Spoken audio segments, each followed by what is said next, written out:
Folks, this is a thundering Thursday, literally in my case, because there's a thunderstorm hitting at this very moment. As soon as we're getting ready to come on. How applicable is that? Yeah, very. And I have James P. Madonna from New Jersey joining for Thundering Thursday, and I am here from Louisiana. And hold on just a second. We are looking at sake tonight.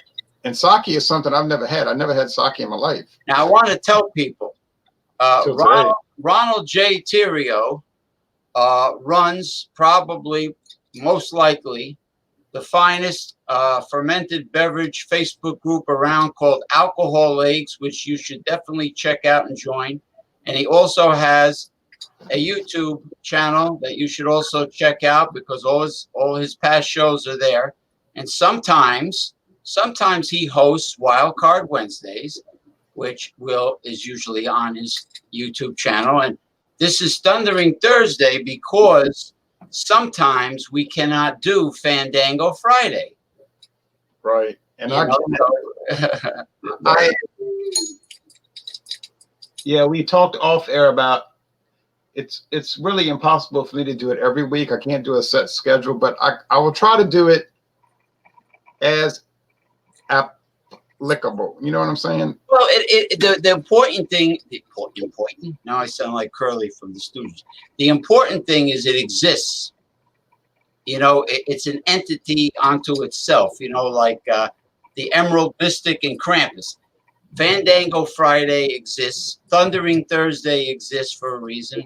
We haven't come up with any other cute nicknames for the other days of the week because we haven't required them. But at least they're there to give us the options. Now, 7 lucky bells for the evil spirits, and we will commence with I think the first time we ever did this sake show. Yeah, and the weird thing is that we're doing Thundering Thursday, and it's really thundering out there. I wish I could turn the camera, but I'm not. There's this rain, and it's coming down, and oh wow, maybe yeah, it's loud. I have one of the best items I ever bought at the Dollar Tree for $1. A real thick, heavy, beautifully cut wine glass, which is the only one I have left because all the others broke on me. Yeah, I have so many good glasses I got broken. Hold on a second. Hold on. Yeah. Now I have a sake thing, but you know, the ceramic thing for making hot sake. Oh yeah.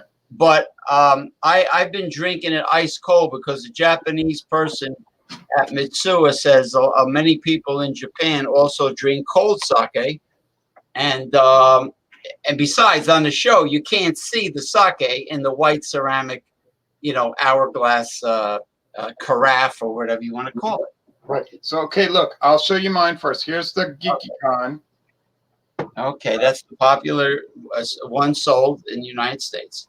Yeah, and I did some research, quite a bit of research today, and there's some recipes on the back here about making mixed drinks. They have the GeekyCon traditional Japanese manner, on the rocks, screwdriver, and Bloody Mary. It says after you open it and pour it, you should put it in a cool, dark place. Well, my refrigerator is both cool and dark, so I'm going to put it right back in there, and then you can describe yours. I can hear you in the next room, so keep talking.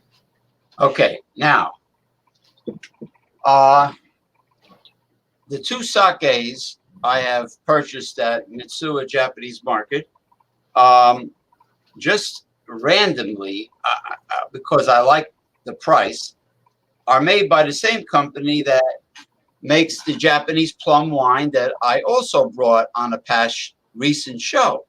And the company is Hakutsuru, and Mr. Ronald J. Theriot read the information from the Hakutsuru website, and it sounded very impressive as a company. It's originally a sake company, and here, this particular one is a cold fermented draft sake I'm trying to dodge my nameplate there.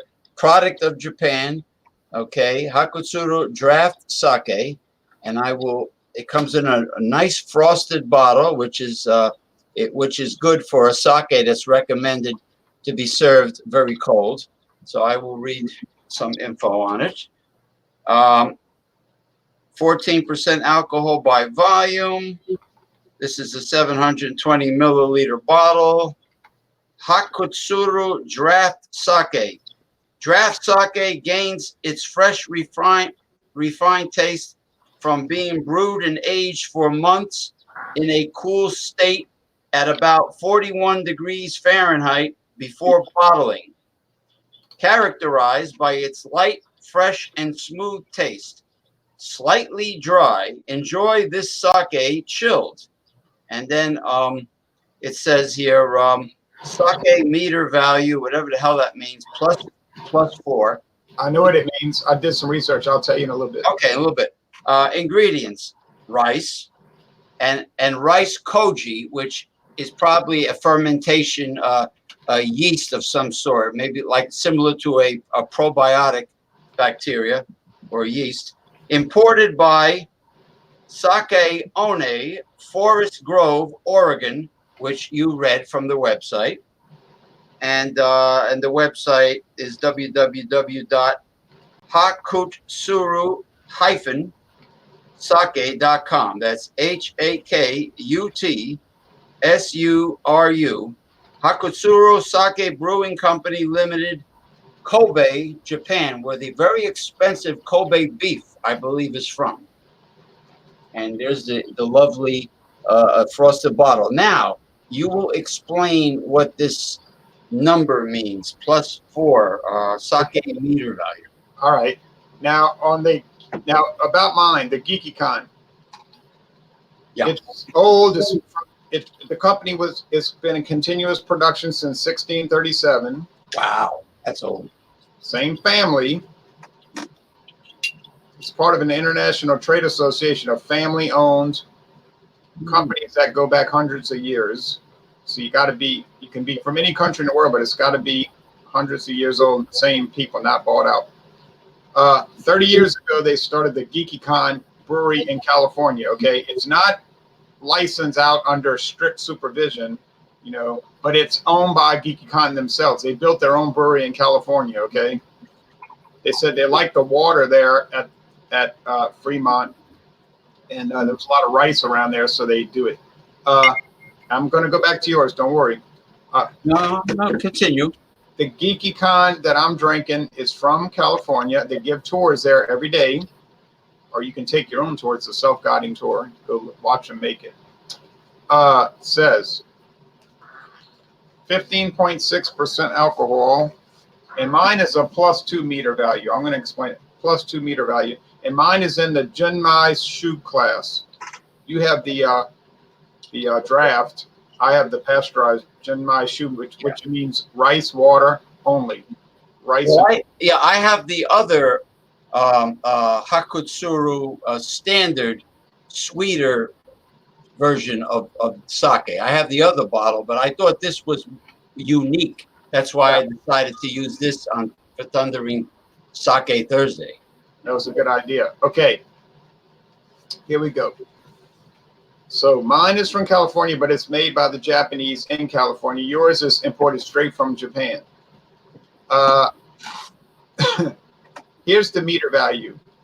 There's a whole big encyclopedia on the GeekyCon website. It says frequently. Oh, and mine also is made for the Imperial House, the Imperial family in Japan. It's by royal appointment. The emperor and his family. Now, whether they're drinking the one I bought at Walmart, I have a feeling they're drinking a more expensive GeekyCon variant. You would probably imagine. Well, just like people that want to get invited to these shows, it's by royal appointment only. Also, right. Well. Plus, you have to allow it in your browser, which I will tell you at the end of the show. Right. Here is the meter value. It is the indicator of whether sake is sweet or dry. The more positive the number, the drier it is, and the more negative the number, the sake is that much sweeter. Ah, we're getting an education in sake. Buckle down, Win Sake. You are learning something. Right. So you have the 720 milliliter bottle. It's 14%. Mine is 15.6. It's got rice and rice koji. Yeah, and I have a +4 on the meter. Yeah, the koji is like the smashed up rice that's fermenting. You know, the yeast and it's blah, blah, blah. All right. +4 means it's very dry. That it is. That it is, but pleasant. It's kind of like a cross between drinking regular sake, almost like if you mix it with some vodka. You know what I mean? It's like it's very dry and different. Yours is on the extreme dry side, according to this chart that I'm reading on the Hakutsura website. The extreme dry side and the extreme light side. It says being aged after brewing for 1 month in its fresh state around 41 degrees before bottling. Draft sake has its refined freshness. It is characterized by its light, fresh, and smooth taste. With food, it could match not only with Japanese food, but also Western cuisine using a variety of sauces and mayonnaise. It says they recommend drinking this sake that you have with yakitori, croquette, salads, roast beef, etc. It says Bring it on. Sounds good to me. I'll eat it all. And it says you should enjoy it chilled. Yeah, I think it's fascinating that it's fermented in such cool temperatures. I think that's interesting. Yeah. But I won't eat that toxic blowfish sushi that could kill you very quickly. I'll eat all the other Japanese foods, but not that one. Makes sense. Yeah. And another thing on this Hakutsura website, they have Japanese food recipes, and then they have more food pairings. So they're really intricate on, and they do the same thing on GeekyCon. You know, they have all these. Oh, koji. What is koji? Koji is molded rice made from Aspergillus oryzae. Koji is one of the most important ingredients in producing sake, quality sake. The brewmaster pays special attention when making koji. Special attention. Hold on. Right. So now we have some people coming. Cindy B says, "Hey, why is that guy like devil's colors?"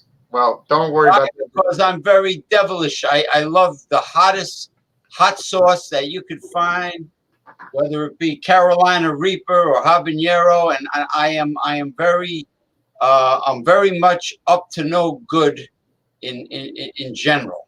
And you know, Jay knows that full well. Very anyway, guy. So you asked and you got, all right, the Whiskey Scout says no sake for me. I had it once and that wasn't enough. And I only have sake. I have 750 milliliters. Well, I'm going to give you my evaluation first and then you give me yours. Now, folks, I recorded a review sitting in another room, and I made sure I put some Japanese beers in the background to make it look nice. And my nose was itching. I'll post that review in about a week. I'm not sold on sake yet, but I have never tried it till this very day. But yeah, it's like the plum wine. It's unique. It's different. Yeah, and in Louisiana we eat a lot of rice, so I am used to rice now.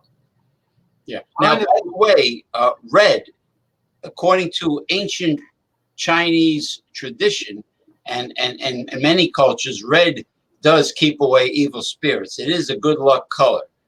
I just thought I'd throw that in. But don't forget to also check out Ronald J. Theriot's Dawn Busters. It's another one of his pet shows. Yeah, I plan to do another one Sunday if possible. For sure on Tuesday coming up. This one is a little yellow. It's not totally clear. It's a little yellow, like you will see when you boil rice, especially that Asian rice, I think. The Whiskey Scout says, I like plum wine. Yeah.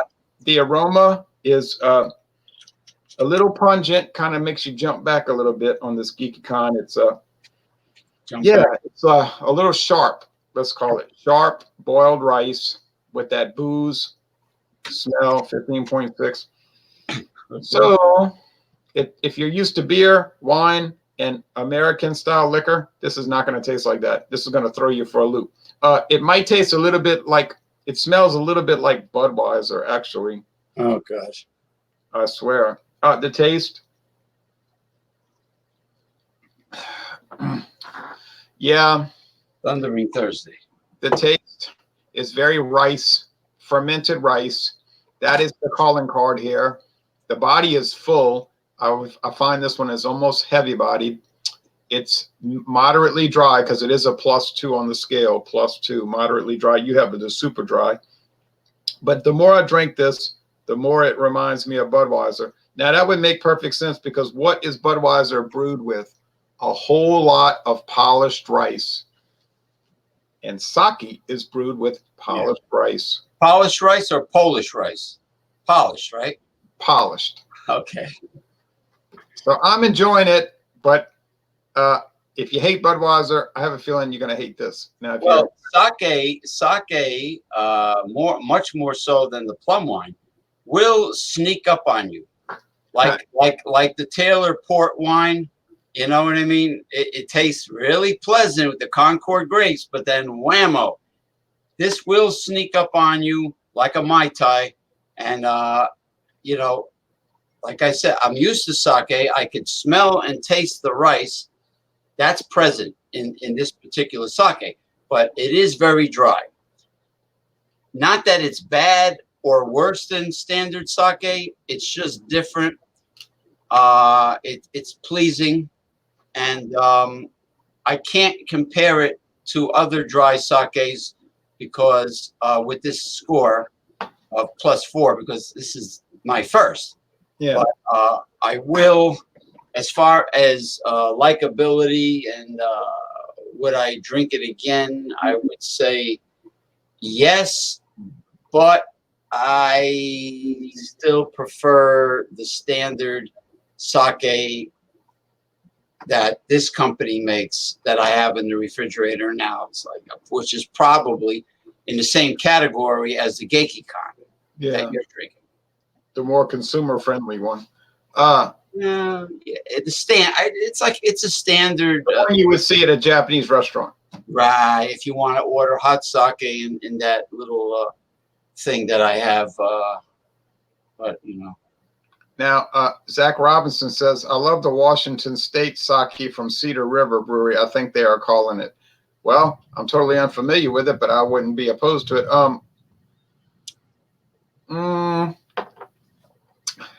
This is fine on its own, but like I said in my recorded video, you might want to put a little red beans and ham hocks on it.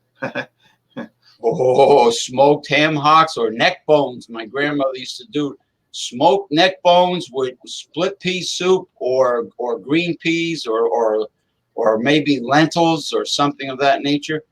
You get more meat on a smoked neck bone than you do on a hock. Hock has got a bigger bone, but I digress. Yeah. Well, but now I'm hungry. Yeah.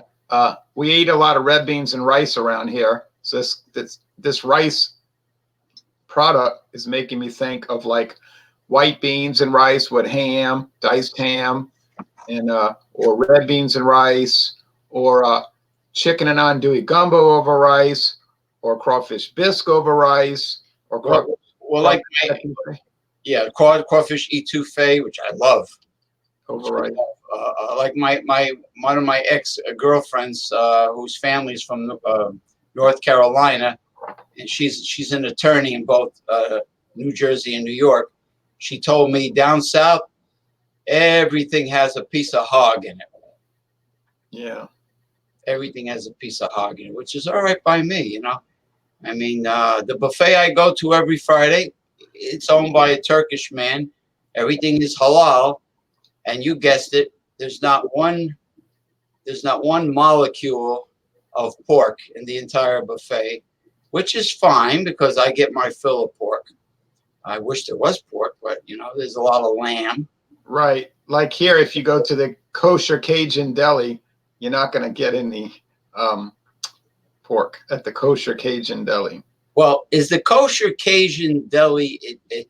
I noticed that kosher foods tend to be very bland when it comes to the seasonings. I can't really, like Northern European cuisine. They're not big on spices, except for Hungarians. They have the paprikas and all that. But yeah, kosher food is a little bland for me. But that's only me. Some people. I don't know what the kosher Cajun deli food would be like. I've never been there, but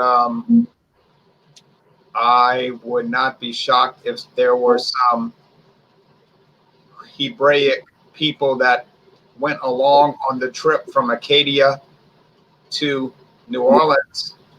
And they give it the little prayer, and they throw some kosher salt on it, and they say certain Hebrew words, and they make it all kosher. And you know what?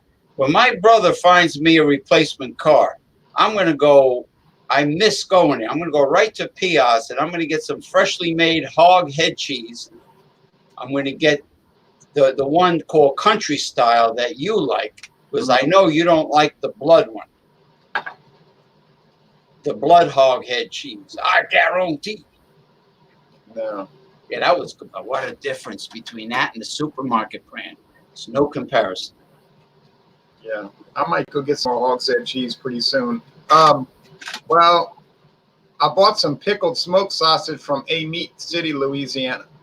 A Meat City, Louisiana. Pickled smoke? I never had Hold that. on a second. I'll show you. It's locally made. This is not some. Just hold on. I still say a great name for a restaurant would be Andouille Louis. Even if your name is not Louis. Just for the hell of it. If you win the Powerball lottery, Andouille Louis, and then you have a cartoon of an andouille sausage wearing some kind of crazy big hat with a smiling face, Yeah. with a lot of devilish colors. Not to bust that young lady's chops, but a lot of red. The whiskey scout says crawfish etouffee is great. It's good stuff. Damn right. I like it. I prefer crawfish bisque, but people don't like to make that because it's so difficult to make. Now, to you people from the Cajun area, I ran this by a man from Louisiana that I met staying at a Holiday Inn where the Bananas Comedy Club is located, and I had a fascinating long talk with him. And he was telling me about all the wild hogs and wild boar running around, and people are hunting them. And I'm saying, ooh, that must be good eating, And we're talking about different things. And he's telling me about the crawfish, just like you told me, that they build these like termite mounds. They build these mounds of mud. And I said, I know a lot about crabs. Well, not what you're thinking, crustaceans. I know that when crabs and lobsters and shrimp grow, they molt, and when they molt, they're soft. So if you put a crab on ice and kill it, it stays soft. So therefore, you can make a fried soft-shell crab, whatever, however you want to make it. Why not allow the crawfish to get maximum size, and when they molt, do the same thing. Put them on ice, kill them, and now you can eat the entire jumbo crawfish instead of stuck in those little tails, going through all that work, all that extra work. Well, I guess people could do that because they will get real big, but they never get big because people catch them before they get too big. Yeah, it's an idea. What they do is they segregate them according to, they know when they're going to molt by looking at them, and they just put them like with the shrimp that, you have good sizes.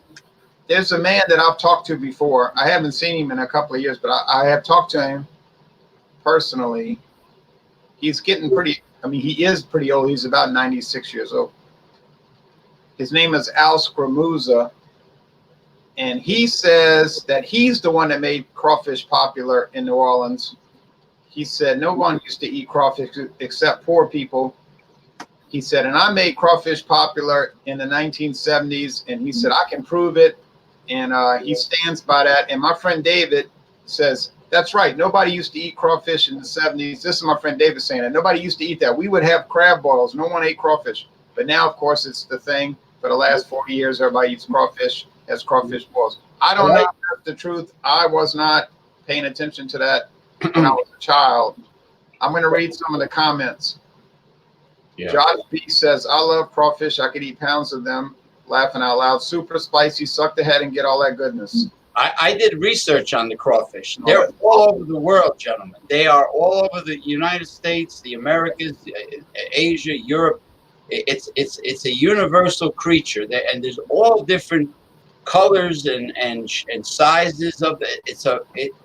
There is a crawfish website that will show you every species known to man, and they do get large, and they do come in a wide variety, and it's fascinating. Yeah, in the Bahamas they got them, but to me that's a lobster. In the Bahamas they were telling me, you want some crawfish? And it was a huge thing like this big. I said, well, that's a lobster, but it didn't have the big. Yeah, that's a spiny lobster. In reality, it's not a crawfish. It's it's a marine creature. Yeah, but in the Bahamas they were saying, yeah, we like to eat crawfish, and I'm thinking of the, all right. John Anilli says, good evening, gentlemen. Just got home from work, tuning in with a Lion Creek Slow Lane Wheat Ale. Oh, that's good. Peach Wheat Ale. Ooh. The Whiskey Scout says crawfish pie is yummy as well. Oh, yeah. Crawfish pie. Well, clean, not with the shell. Well, no, but he means taking the meat and making a pie. Now, Josh B says we have crawfish festivals here, and we have one in Lodi, California. Huh. Tons of bikers. I'm from Lodi, New Jersey. How about that? There's 3 Lodis. There's one in Italy, one in California, one in New Jersey. I think that's it. Yeah, that's my hometown. Lodi. Huh. We'll get the lowdown on Lodi. And he said tons of bikers show up today. All right, so I'm going to finish off the sake, and I'm going to give it a score, and then I'm going to show you this stuff. I hear a lot of cars, sirens. I hope they didn't have too bad of a wreck out there in this rainstorm. I'm saying a thundering show. I mean, come on. I mean, they have some big intersections here with this U.S. Highway 61 and 51 north, one going north, one going east-west, and then the interstate. And people don't pay attention when they drive. They want to be on their phone. All right. I say it's most excellent. I'm not going to give it a number score because I don't know enough about sake, but I would say it's a most excellent product. They've been making it since 1637. I'm thinking they probably know what they're doing, but what do I know? What do I know for sake? I should hope so. Now, talking about crab boils and crabs, everybody knows about the famous Maryland crab cake, right? Yeah. That's the blue claw crab, the blue crab. Did you know that my uncle showed me when he was living in South Florida, God rest his soul, when he was alive, he showed me in the tributaries, in the inlets, how many huge blue claw crabs were there, but the locals don't eat them. The locals don't mess with them. They, for some reason, and they were quite large, and they make a damn good spaghetti sauce. I will tell you that much. Where was this? In Florida, in the they only eat stone crabs in Florida. They're very stuck up. In the brackish inlets, there are tons of blue crab, the same ones that you find in Chesapeake Bay in Maryland for those crab cakes, but the locals in Florida don't care about them. But there's like loads of them. When you get a big, heavy blue claw and you gently crack the back fin, that's the most expensive. They call it lump crab meat. You just gently rock it back and forth, and then when it breaks, you pull it out, and you got a big lump of white meat that comes out, and that's the most expensive. And it's just interesting how we're loaded with blue crabs around here. If I go to Lake Pontchartrain, which is only 5 miles on a bike ride from my house. I've actually ridden a bike to Lake Pontchartrain, but it's a huge lake, by the way. It's just full of blue crabs, and Wow. you can get stone crabs. Well, let's see. If you catch 500 blue crabs, you might get one stone crab for every 500. Well, there's a season for stone crab, actually. Well, they're not really common in Louisiana. They're just kind of on the periphery here. Now in Florida, I know they're everywhere. The blue crabs are very popular here. Soft shell, crab cakes, whatever. There's some nice restaurants right on the lakefront there. I told you 5 miles away. Oh, wow. They're on stilts. You know, they can't be on the ground because, you know, a hurricane would destroy. But they're raised. There's two restaurants right on the lake with very good food and kind of a nightlife place with live music. Well, and, that's how the homes have to be built in South Florida now. You know, they have to be elevated so the floodwaters from the storms can rush underneath them. Right. If you go to that town that I'm talking about on Lake Pontchartrain, all the houses are elevated. Mm-hmm. I mean, they should be they all should be elevated in New Orleans, but these wise guy real estate people decided in the 1950s you can build a ranch house. You know, did you know that, speaking of real estate, did you know that a home in South Florida that's on a man-made canal is considered waterfront property? Oh yeah, same thing here on this lovely canal. All right. Yeah. But yes, there's a bayou in New Orleans. There's a bayou that runs through New Orleans called Bayou St. John. Bayou St. John. And if you get a house on that bayou, you're going to pay and pay and pay. Because your backyard will be on the bayou, you see, huh? Now, how wide is this bayou? Could you pretty much see your neighbor on the other side in detail, or? Yeah, you could just take a little kayak right across there with a paddle and go visit. But or a gondola like in Venice. Yeah, it's not. The bayou is not too wide. But the real estate take advantage. The real estate industry takes advantage of it and calls it waterfront property. You see, but it's not man-made. Bayou St. John is a real bayou. Oh, that's good.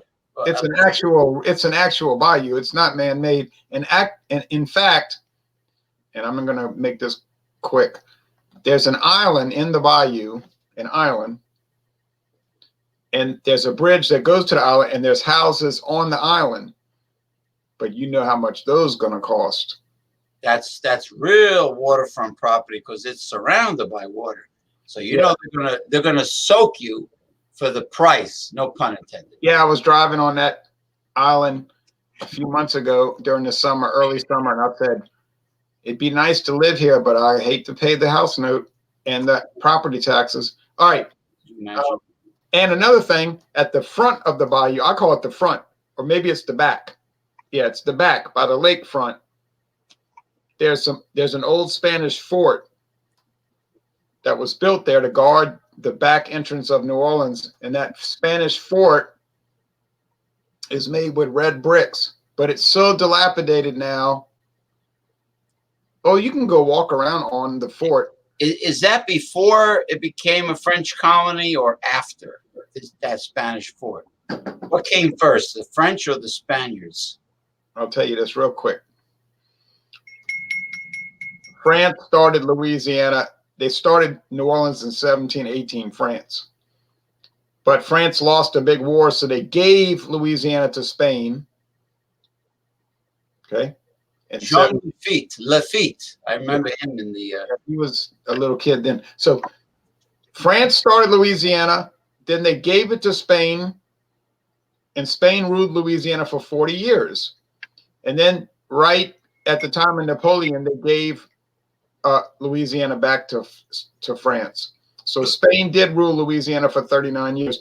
But the Spanish built that fort and the French Quarter. They call it the French Quarter, but it was mostly built by the Spanish. But you know why that fort is so dilapidated? Why? After Spain left, people around New Orleans realized that the quality of those bricks was so nice that they would be wonderful for their patio or their driveway. And so at night, you know what people do at night? Police can't be everywhere. That's true. I always wondered, speaking of night, I always wonder how these punks put graffiti on overpasses, over highways. Yeah. Don't the state troopers ever catch these punks doing that? They never seem to do it. I don't know how they get up there and do it. Oh, I guess de Blasio will let them off the hook, say that they're a victim of the man or something. Let me tell you something. Graffiti is vandalism. It's not artwork. No, I know that. I want to establish that on the internet. It's vandalism. I agree. Now, so anyway, we talked about sake tonight. We talked about people stealing bricks from a historic Spanish fort to put in on their patio. Blue claw crabs, crawfish, Cajun recipes. You get educated on these shows. Right. Now, let's read a few more comments. They're pretty funny. Devilish decor. You name it. We got it. Josh B says, oh wait, let me go back to the beginning. I guarantee. This really is a thundering Thursday. Cole Carey says, I drive a 2015 392 Scat Pack Challenger. The Green New Deal hates me. But I don't hate you because I love high performance two-door cars and Scat Pack. a Scat Pack. Yeah, it's a really powerful. Crothers. Remember him, Scatman Crothers on The Shining? Yeah. Here's Johnny. Yeah, I remember him. He didn't live throughout the whole movie. Now, fried gator is also delicious, says Josh B. Oh, I don't mess with gator. The Whiskey Scout says Boulevard Hefeweizen wheat ale here. Oh, I had that. I had that at a hotel right across the street from the Royals Stadium, Kansas City Royals, and years ago. And the lady said, "You want to try this?" I said, "Sure." And she was letting me try beer. And I bought 2 imported German wheat beers that I believe I haven't had yet. They're in the refrigerator, so I don't know. I might make an attempt to go live on Facebook group Everything Is Food, or I might even try Thundering Thursday. But I think more people would notice it if I did it on a Facebook group. I don't have a following per se, except when I'm on your shows. Yeah, well, you know. All right. He tried. Cole Carey said he tried gator jerky and it was a hard pass. I don't know what that means. A hard pass. Gator jerky, was it marinated? Was it tender or was it? I don't like to eat reptiles. You know, I'm just not into that. You know. Well, they always say it tastes like chicken, like iguana, right? They always say that. No way. The Whiskey Scout said, stuffed blue crabs. You're making me hungry. Oh, you know what I had? When my buddy, competitive powerlifter Jeff Zambello was down, we went to a famous seafood restaurant, and I had the biggest Maryland crab cake. It was only because I complained that we kind of got screwed over by the cook because the owner's son wasn't there, and the cook kind of did something we didn't like. The squeaky wheel gets the grease. I complained to the owner's son. This sucker was big. It was this thick. It was all solid crab meat. I'm telling you, it was a wonderful experience.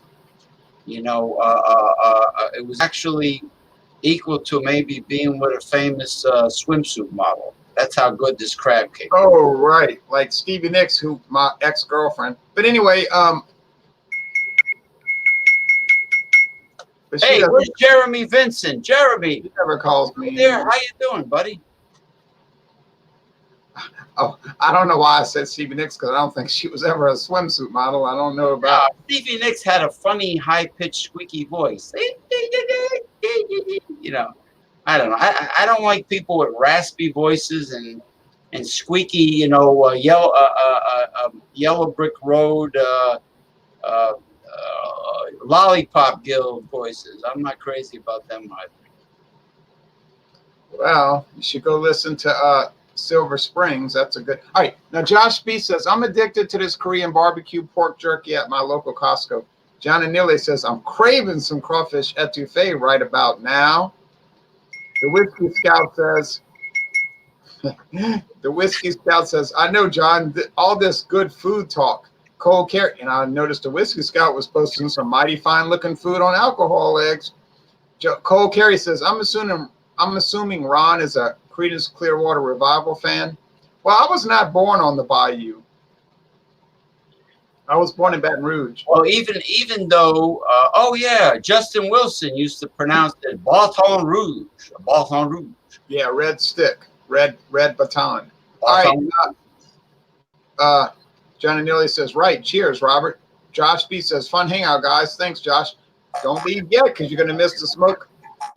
Even though tomorrow is buffet day, this guy, Ronald J. Terrio, has got me so hungry. I might walk around the block to the Duck King, which is a very authentic Chinese restaurant by me. Duck King, yes. They have a cartoon of a smiling duck with a chef's hat. Kind of like this hangout with the... Yeah. Oh, a duck hangout? What? That's a goose, maybe. All right. Oh yeah. Yard stream yard or yard stream. The only problem I have is my freaking nameplate is on the left side, so I have to hold the bottles and the glasses with my left hand. Otherwise, nobody will see it because the freaking James P. Madonna sign is blocking it. Yeah. I would have to go all the way up like that, so my devilish background could, enhance the appearance of the product. But, but anyway, you know what? At least we have this. Thank God. Right. Now, a few more comments. Cole Carey says, Ron, would you consider a video on the philosophy of nihilism? I don't know if I would consider a video on that. You could just watch a Quentin Tarantino movie, maybe, or a Larry Clark movie, or nihilists are people that the communists always kill when they take power. They use them and then they kill them all because they're so stupid. All right. Anyway. Yeah. Why did Stalin bump off so many people? I could never understand that. Disagreements. They don't see eye to eye on things. All right. Grinder says, cold sake or warm sake? Well, Grinder, I had it room temperature and I had it cold, and it really honestly tasted the same. It tasted like a heavy-bodied, strong Budweiser. Sorry, that's what it tasted like. Now, I like them both. Guava Jelly says, where was Deliverance filmed? I love guava jelly. I don't know. It was probably filmed in California. I don't know, Georgia, California. The whole grain toast, guava jelly is really good. I've had a cheese Danish in a Latin bakery, in a Colombian bakery that had guava jelly and cheese in this light, flaky phyllo dough. It was like that big. It was really good. Just for your general information, folks, this morning I had 2 strips of bacon, hickory smoked. Yeah, go ahead. Extra virgin olive oil. I put the extra virgin olive oil in the pan first. Diced the yellow onions, put that in there so they would get going. Now, extra virgin olive oil, Justin Wilson used to call it olivo, which cracked me up to no end. He used to say olivo. Anyway, that was when Ming Tsai had, all the greats had their show. So anyway, I went to a Middle Eastern store when before my car went into a flood, and I got some imported olive oil, extra virgin olive oil that was cloudy. It was thick like motor oil, and it was cloudy and dense. And man, when you unscrewed the cap, you smelled that olive oil from a distance. I mean, that was the first press of the olive. You could tell that. Yeah, well, this was nothing like that. Well, mine is nothing like that either. The one from Trader Joe's. Yeah, but I had it going with the heat. I put the bacon in there and the onions. Then I took the 2 large eggs. I scrambled them up so nice to where it was like just a pure liquid. I poured it in the pan. Started scrambling that. Then as it got, and I had real butter. I don't play around with that margarine. I had real butter on bread. And then as it was all full of heat, I took this. This is Kraft produced. I don't mean Kraft, Heinz Kraft, Kraft. I mean talking about with a C. With a C. Sharp cheddar cheese, my friend. Thank you, David Garlipe, for giving me this huge block of sliced. And I put that sharp cheddar cheese on it. When I put it in the bowl, it all started to merge together with some Louisiana style hot sauce and black pepper from the grinder. And as it all melded together. So that was a wonderful breakfast with the 3 cups of coffee. Have you ever noticed the fancier the restaurant, the taller the pepper mill when they grind the fresh pepper? It's like the thing is huge. It's like crunch, crunch, crunch. But the portions are always much smaller. That's true.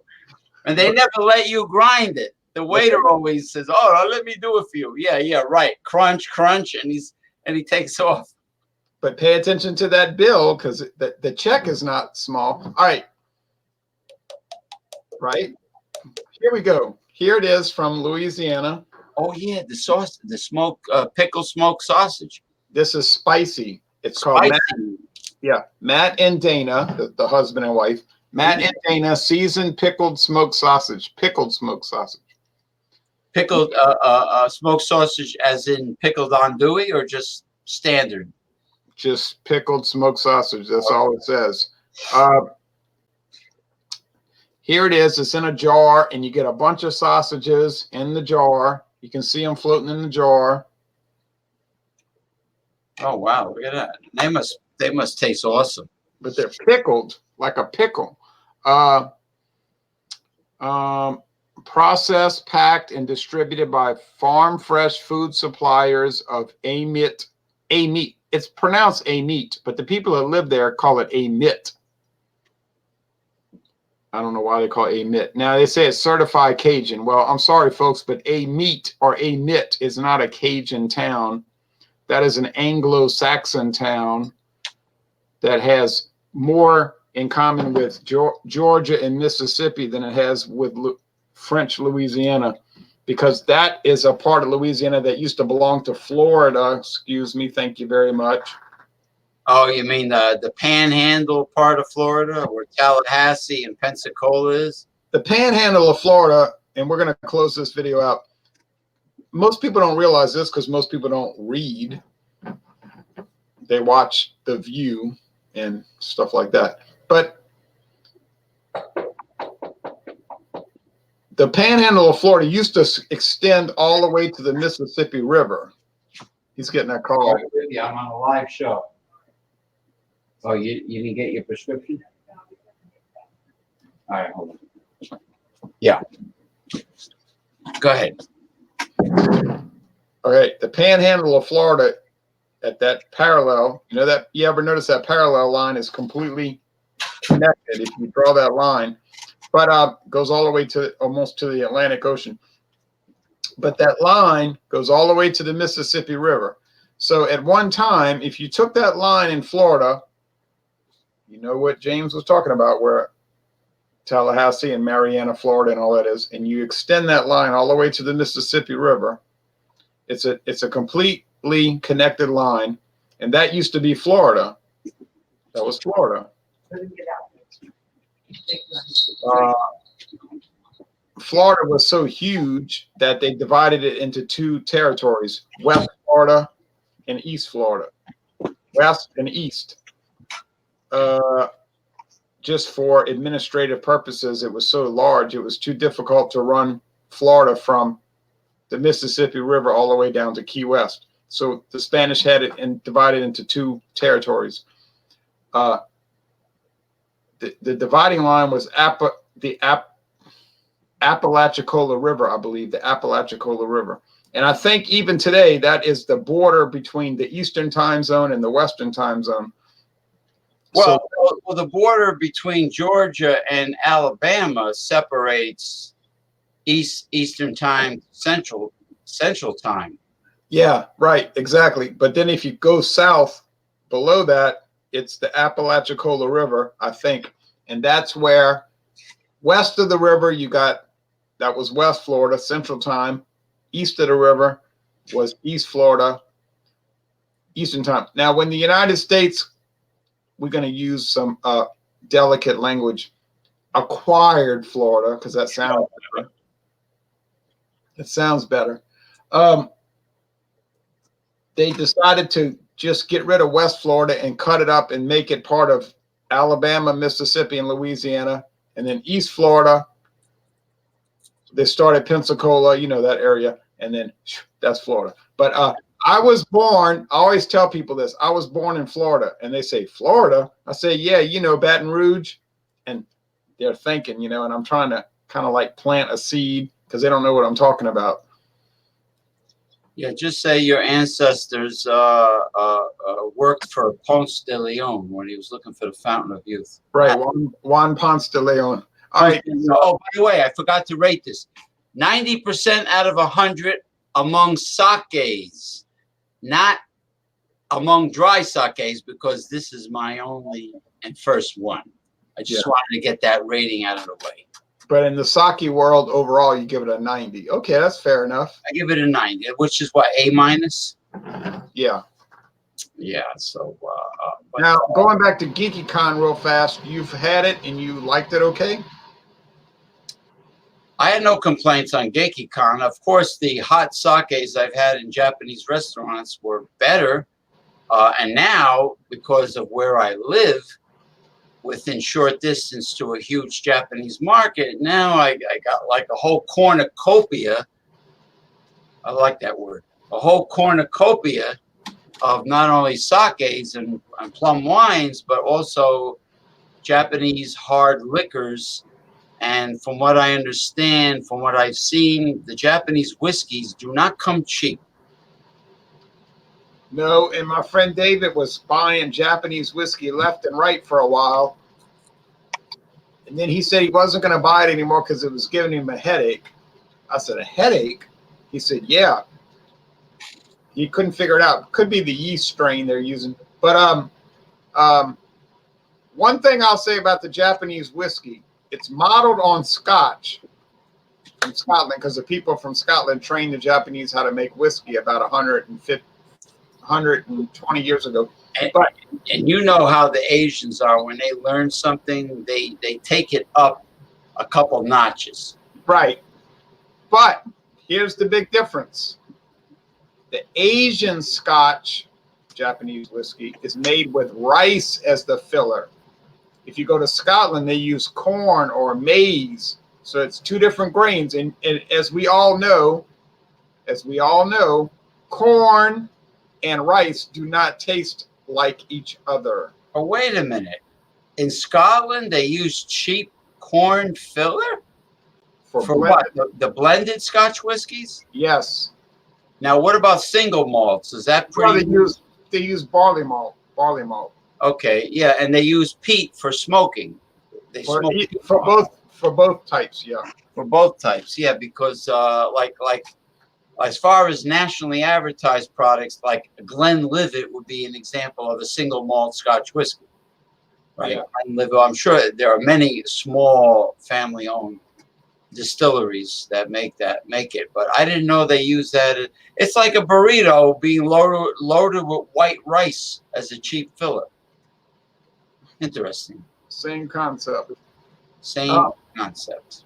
Now, I was drinking a blended Scotch whiskey this morning, Chivas Regal. In fact, not drinking it. Oh, excuse me.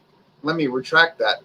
I wouldn't drink Scotch at 5:30 a.m. I was doing a taste challenge. That was for science. All right. They have small bottles at this liquor store of all the good quality Scotch whiskeys. And Chivas Regal, yeah, they have them. Okay. I have to laugh at myself. All right, let me the last two comments. Cole Carey says Nietzsche can't even say it. Nietzsche said, well, you know that James P. Madonna did say that sake will catch you. Nietzsche said to live is to struggle, to survive is to find meaning in the struggle. Yeah, Friedrich Nietzsche. Well, you know, all right. I did like Midnight Moon commercialized moonshine, though. I think I had blueberry flavored. Some race car driver owns the company, Midnight Moon. You know, I just wanted to throw that in because it was quite pleasant. We get a lot of moonshine around here. Some of it in stores and some of it from the back of a truck. All right, the Whiskey Scout. Right. The Whiskey Scout says, interesting review and discussion. Thank you, Whiskey Scout. Well, we've been on here an hour. It's been fascinating. It's been Thundering Thursday. It has been very thundering and very educational, to say the least. Yes, and for a millisecond, Thomas Meadow, James P. Madonna's good buddy, Eric Fraunfelter showed up, but then he quickly disappeared. He disappeared, huh? You disappeared. What's wrong with you? You disappeared. Don't be shy, you jabroni. Don't be shy. Don't be shy. Hey, Wednesday night wackos. I mean, Wednesday crap. That show he's got on Wednesday. Yeah. Wednesday. Come back, Eric Fraunfelter. Come back. Wednesday craft. Wild Card Wednesday. I just gotta.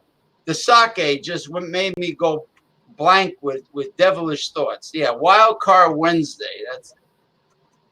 Yeah, don't be. You're not a shy person. Hey, where's Jeremy, my buddy, Jeremy Vincent? Are you out there in cyberspace? Well, Eric did show up, and I outed him, and he disappeared before I could add him to the Hangout. And that would have been an interesting little caveat. Not caveat at all. Speaking of caveat, I've never had beluga caviar. Is that related to a caveat? No. I don't know. I use terminology that I don't. All right. Well, anyway, well, folks, we had a great hangout. It could have been even better with some Stromendrong. And don't forget,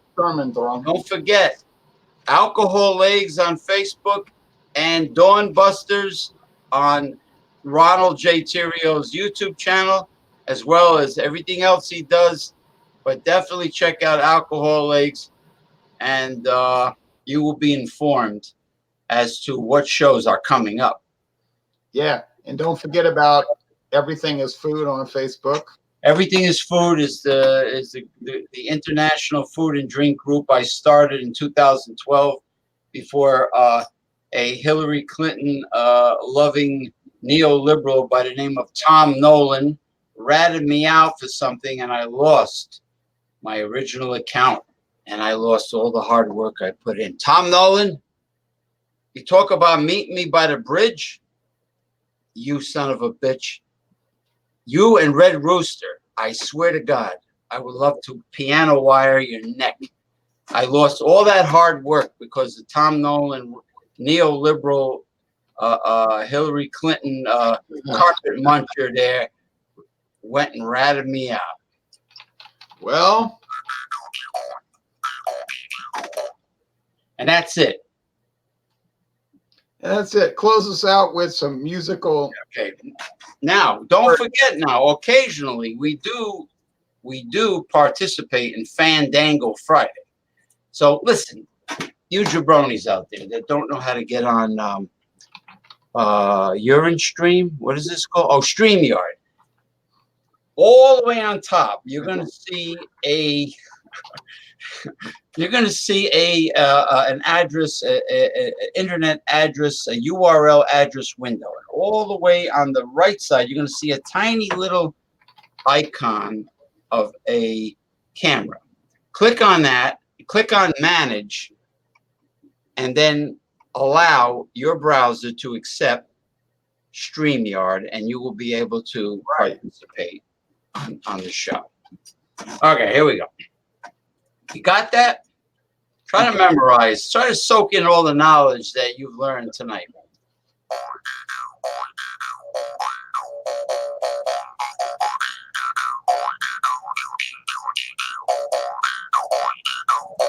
With my devilish background.